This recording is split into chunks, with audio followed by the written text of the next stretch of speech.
You're listening to Cornhole Champions. I'm Zachary Oren Smith. I'm sitting here with starting lines Liz Fleming and Chase Seibert. This Saturday, November 1st, the ACA Marketplace opens for business. If you need health insurance and you're not covered through Medicare, Medicaid, or an employer plan, this is your window. It runs through January 15th, and here's what you need to know. This is one of the most unaffordable open enrollment periods we've seen in years, and it's probably the most uncertain. I wanted to talk a little bit about kind of what's driving that unaffordability, how it connects to Congress. But I wanted to start just hear kind of a top line about y'all's. I mean, this is health insurance is something that we all as adults living in a society, right, need at some point in time. Tell me about, do y'all have any what's y'all's relationship with health insurance? Have y'all ever used the ACA? Yeah, as someone who's self-employed and has been for the past few years, I get my health insurance through the ACA Marketplace.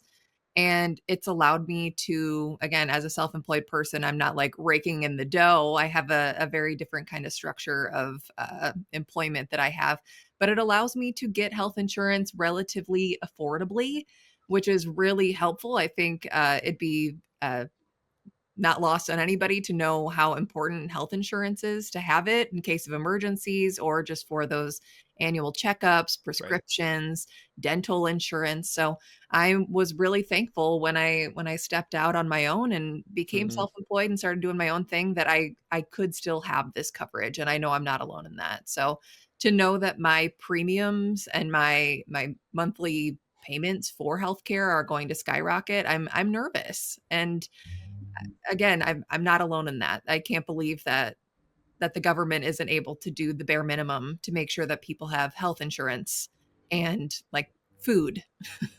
Yeah. Which is a whole other conversation about why Right. the government is being held up and closed right now. And we'll get there. Chase, what do you think?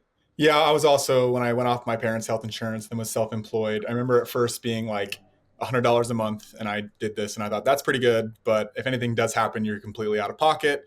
Then I remember the next year it jumped to like $300 a month, which was like, okay, now this is stinging a bit. It's a high monthly expense, and if anything happens to me, I'm extremely out of pocket. I then married a teacher, a DMPS teacher who has good health insurance. Highly Would love to recommend. see it. Highly recommend. Find one of those. Marry a teacher. That's something we can support. It's not great. And I feel like the one thing you don't hear as often too is it feels like another thing with our government where it's a policy that is kind of a Band-Aid because it was very like a lot worse before. Right. But now we're going to rip off a Band-Aid and make things even worse. We really need a better system, but like doing away with this will make things worse. But it also, even as it is, it's still like, it's not great. It's better than nothing. It feels like one of those things where we just keep the bare minimum rolling. Right. So it's like people aren't I don't think it's like been that rallying call to vote for Democrats, because even people that are on it, it's like, it's something, but it's still, if anything actually happens to me, I'm super out of pocket. Right. So I'd love to see an improvement eventually, but we're just talking about saving it at this point, which is depressing. Yeah, I mean, like I was in high school when the ACA passed, right? So like this was it's funny, like when I think about like what kind of that time looked like before the ACA, right? It's like I was a kid, I didn't know a damn thing. So I've been talking to a couple of folks who to try to get some context on that. I have this video with Amber Gustafson. We paid out of pocket for all prenatal care and labor and delivery for 2 of our children. The cool thing about it is that the hospital basically will hold you hostage and not let you take your baby home until you've made a payment plan. It's fun. It's fun. It's fun. If we keep saying it, maybe it'll be true. That's Amber Gustafson. She's a mom in Ankeny. You might remember her taking on a Republican incumbent back in 2018. Her husband runs a small business, 10 employees, sells manufacturing equipment to Quaker Oats and Cargill. It's good work, but before the Affordable Care Act, they were on their own for health insurance. It also covered nothing. We basically were paying premiums and then just paying out of pocket for everything. Everything included medication for their oldest son's autism, $150 a month. Amber was a registered Republican back then, but medical bills were driving the decisions for her family. There was a certain procedure that I really wanted him to have when we were done having children. I'll let you guess which one. The ACA was new, and so when their insurance company said they owed $3,000, they paid out of pocket. That's when something unexpected happened. We actually got a check back from our insurance company because ACA was actually retroactive. So we got like a $3,000 check in the mail. A check for $3,000 right when you need it. That's the kind of thing that sticks with you. But right now, Republicans have shut down the federal government because they refuse to pass a bill that ensures thousands of people like Amber all across Iowa can keep affordable health insurance. Republicans say... I think that's an unreasonable There she is demand. again. Republicans say they don't want to talk about it right now, but here's the thing. Those subsidies expire December 31st. Without them, Amber and her family will spend $500 more every month. That could be an increase for as much as $6,000 a year. Now, Iowa Republicans like U.S. Rep. Zach Nunn and Marinette Miller-Meeks say they're holding out because they don't want to subsidize health care for undocumented immigrants. A quick fact check. To even get those ACA subsidies, you have to prove your documentation status. That's documents, social security numbers, the works. Every single year. Because the majority of the people who use the Affordable Care Act are small business owners, they're gig workers, they are farmers. These are Americans. I'm an American. My kids are American. My husband's American. Like, more than 1 in 4 farmers and ranchers buy insurance through the ACA markets. Small business owners like Amber's husband, self-employed workers, early retirees. But your health insurance costs the same as mine does. I just pay the whole thing. I am my employer. Open enrollment starts November 1st. A family of 4 in Iowa making $64,000 a year. Their monthly premium jumps from $101 to $345 without these subsidies. That's not jet ski money either. That's the difference between having coverage and not. Like, why are we even here if we're not supposed to help each other? While politicians in Washington argue about who to help and when, Amber's checking her mailbox, waiting for that renewal notice. Her family still needs their coverage. For Iowa Starting Line, I'm Zachary Oren Smith. Thanks for watching. She's upset too. Huh? The way I'm leaning on my baby to like have a personality, it's crazy. That was It's very cra- relevant. Super relevant, and she was pissed. She proceeded to have a tantrum right after that. So that kind of introduced where we are at with Congress, right? So right now we have these kind of pandemic era subsidies that are in place that are keeping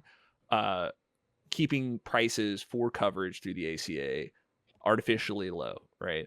Those subsidies, they sunset at the end of this year, right? So when this Saturday, when folks begin applying to the marketplace, right, for coverage, they are going to lose. They will not see that subsidy factored into the cost at the end of the day. So if they're going to have coverage at all, they're going to be paying a large premium.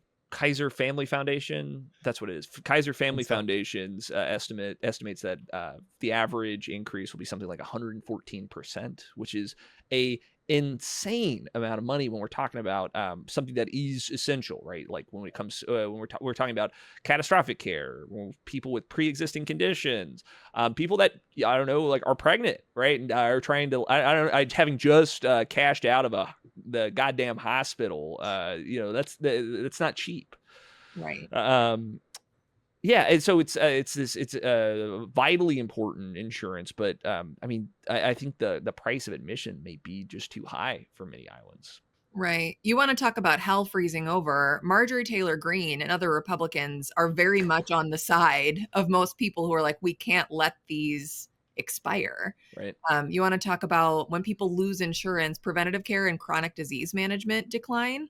Right. So the outcomes are much worse. We're going to destabilize the entire insurance industry by taking away insurance or these premiums so people can actually afford it from a huge part of the population. It's not a well thought out plan, and the outcomes are worse than we can probably imagine right now. And you add on top of this, right? I think we get off because like how this gets filtered into partisan politics, right? We get offered this like kind of false choice, right? So I have this press release that was just produced by the National Republican Senate Committee. This is a group that's works to get Republicans elected to the U.S. Senate. They're saying Iowa Democrats would put illegal alien health care over feeding kids. They're, of course, talking about how because of the government shutdown in November, SNAP benefits will not go out. The Trump administration has directed the places like Iowa HHS to not issue benefits while the government is shut down. So November benefits won't be going out. And they're saying that, Democrats are dragging their heels over this healthcare that, like I say in the video, they kind of erroneously connect to giving undocumented people healthcare. They're trying to make this about. Oh no, someone gets health care. Even if that was true, oh no, somebody who lives in our state received care. Yeah, someone who was hurting got some life-saving medical care. Yeah, because a doctor is never going to ask your immigration status before they decide to care for you. Because that's what it's coming down to, the little bit of money that gets divvied out to when a doctor's never going to ask a question about who's in front of them ailing. They're just going to take care of them. And then on the back end, it does lead to like 0.001% of funds that might get used on someone who's not an American citizen. Like, this is just insane. Well, and to have the party that made major cuts, gutted that SNAP, right, just over the summer, like in order to even buy this binary that they set up, like Democrats want to give healthcare for illegal aliens and take the bread out of the mouths of children. You have to memory hole, right, the huge cuts that they made to SNAP just over the summer, right, not long ago. Nonetheless, they're relying on us to just not follow the news and see kind of the what they've been doing all along. Yeah, and Zach, I think you're describing 50% of the population, Sam. It's crazy. It makes me crazy. Check Facebook comments. I can show you those people. Yeah, well. Just to close this out, here's the bottom line. If you need health insurance, don't wait. The window closes January 15th. If you want coverage starting January 1st, you need to enroll.